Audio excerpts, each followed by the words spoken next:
क्योंकि बिना उम्मीद के जीवन सुनसान सा लगता है। उम्मीद से ही रोशनी और सफलता को दिशा मिलती है। जब तक आप में उम्मीद है तब तक आप किसी भी मुश्किल को पार कर सकते हैं। जीवन में उम्मीद बनाए रखना एक शक्तिशाली क्षमता है जो आपको हर कदम पर साथ देगी। जी हाँ मित्रों, आप लोगों को हमारा चैनल बुधा बटालाइजिंग में दिल से स्वागत है। अगर कहानी वीडियो पसंद लगे तो चैनल को सब्सक्राइब कीजिएगा। जी हाँ मित्रों, आज का कहानी का शीर्षक है जीवन में उम्मीद बनाए रखें। अधिक समय को न लेते हुए सीधे इसे एक कहानी के माध्यम से समझते हैं। एक समय की बात है, एक गांव में एक गरीब परिवार अपने संघर्ष से गुजर रहा था। इस परिवार में कुल 3 सदस्य थे, पति, पत्नी और एक प्यारी सी छोटी बच्ची। गरीब व्यक्ति को नौकरी नहीं मिल रही थी, जिससे उनकी आर्थिक स्थिति बहुत तंगी में आ चुकी थी। बच्ची कभी कभार अपने माता पिता से पूछती थी, हमारे घर में सब कुछ कब ठीक होगा। वह दूसरों के घरों को जब देखती जहां सब ठीक रहता था और वह अपने घर में हर दिन नई परेशानी का सामना करती थी, उन्हें रोज यह सोचना पड़ता था कि आने वाला कल कैसे बीतेगा और खाना कहां से आएगा। जी हाँ मित्रों, पिता अपनी बेटी का हौसला बुलंद करने के लिए रोज घर से बाहर ले जाकर एक पहाड़ दिखाते हुए कहते, बेटा इस पहाड़ को देखो, यहाँ ऊपर वाला रहता है, उनसे विनती करो कि वो सब कुछ ठीक कर दे। वह बच्ची हर रोज प्रार्थना करती कि वो सब ठीक हो जाए और दुआ करती कि उसके पिता को जॉब लग जाए। एक दिन उसकी दुआ का असर हुआ और उसके पापा को सेना में जॉब लग गई। तीनों बहुत खुश हुए और उन्हें लगा कि अब सब ठीक हो जाएगा। लेकिन समय हमेशा एक जैसा नहीं रहता मित्रों।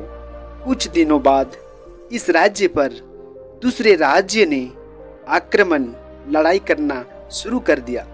जो सैनिक पिता थे उन्हें अब युद्ध लड़ने जाना था।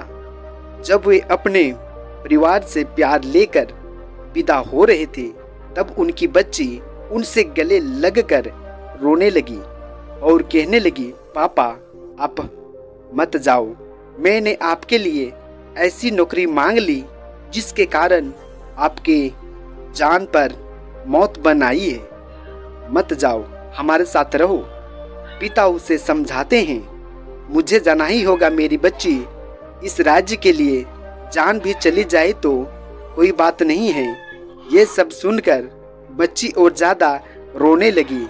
जब उसके पिता चलने लगे तब बच्ची ने कहा, पापा वो जो पहाड़ पर ऊपर वाला रहता है ना, उन्हें मेरी ये एक चिट्ठी दे देना और कह देना मेरी विश को पूरी कर दे। पिता मुस्कुराए और सोचे, इसने तो वाकई मेरी बात मान लिया है कि पहाड़ पर ऊपर वाला रहता है। उसके बाद वह चिट्ठी बैग में रखकर घर से रवाना हो गए।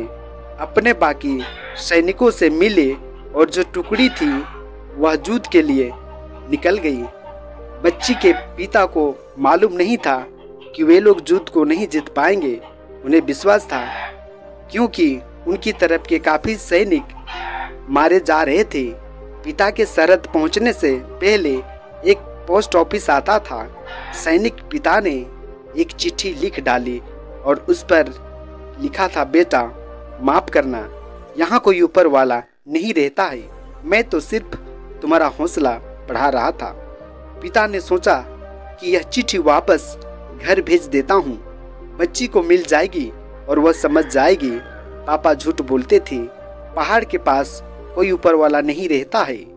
फिर क्या मालूम मैं इस युद्ध से वापस लौट पाऊं कि न पाऊं। इस चिट्ठी के साथ बच्ची की लिखी चिट्ठी को भी बिना पढ़े उसी पोस्ट ऑफिस में उन्होंने डाल दी। बहुत भीषण युद्ध हुआ, लगातार 2-3 महीने तक चला। इसके पिता के साथ गए एक बारी बारी से मर रहे थे और गांव में पूरी तरह खबर फैल चुकी थी। इस राज्य की टुकड़ी खत्म हो गई है, वही टुकड़ी जिसमें इस लड़की के पिता गए थे। घर में दुख का माहौल छा गया था। बच्ची ने ऊपर वाले को कोसते हुए कहा, हे भगवान, तुमने ये क्या कर दिया? तुमने तो मेरे पिता को ही मुझसे छीन लिया। 3-4 महीने बीत चुके थे। एक दिन अचानक दरवाजे पर एक व्यक्ति आकर खड़ा होता है, हाल बेहाल, दुबला पतला, फटे कपड़ों में, जैसे उस व्यक्ति को किसी ने बहुत मारा हो। बच्ची दौड़कर गई और उस व्यक्ति के गले लग गई और रोने लगी। वह बच्ची पहचान चुकी थी, वह व्यक्ति कोई और नहीं बल्कि उसके पिता ही हैं।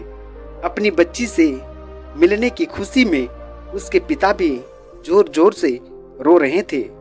उसके बाद दोनों एक दूसरे से बात करने लगे। तब पिता अपनी बच्ची को बताने लगे कि सामने वाली जो सेना थी वो उन्हें बंदी बनाकर लेकर गई थी। उन्होंने खूब मारा पीटा था। कैसे भी बचते बचाते घर वापस आया हूँ। पिता और पुत्री का मिलन हो रही थी, तब तक दरवाजे पर एक डाकिया वाला आया। उसके हाथ में एक चिट्ठी थी। डाकिया वाला बोला, माफ करिएगा, युद्ध के कारण रास्ते बंद पड़े थे, इसलिए चिट्ठी लेट पहुंची है। डाकिया वाले के हाथ में वही चिट्ठी जो पुत्री ने पिता को जाते समय ऊपर वाले को देने के लिए कहा था, और पिता ने युद्ध पर जाते समय डाकिया को यह लिखकर दे दिया था कि माफ करना, ऊपर वाला नहीं होता है, मैं तुम्हारा हौसला बढ़ाने के लिए झूठ बोलता था। पिता के हाथ में जब वो चिट्ठी आई तो वे बहुत भावुक हो गए और सोचा, पढ़ता हूँ कि आखिर बेटी ने इसमें क्या लिखा है। जब उसने वह चिट्ठी खोली और पढ़ा तो उसके आंसू थमने का नाम नहीं ले रहे थे, क्योंकि उस चिट्ठी में लिखा था, हे ऊपर वाले, मेरे पिता को सही सलामत युद्ध से घर वापस भेज देना।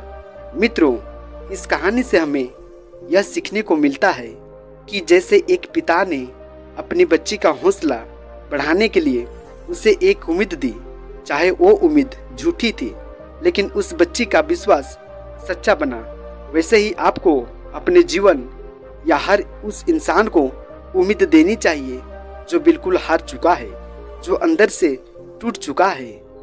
आपको ऐसे लोगों को उम्मीद देनी चाहिए, और अगर आप खुद टूट चुके हैं तो उस बच्ची की तरह बिल्कुल उम्मीद ना छोड़ें, क्योंकि उस पहाड़ पर ऊपर वाला हो ना हो, लेकिन हमारे ऊपर वाला जरूर है। जी हाँ मित्रों, आज का कहानी वीडियो आप लोगों को कैसा लगा? मुझे उम्मीद है बढ़िया लगा होगा। आज का कहानी वीडियो में इतना ही। आप लोगों को बहुत बहुत धन्यवाद।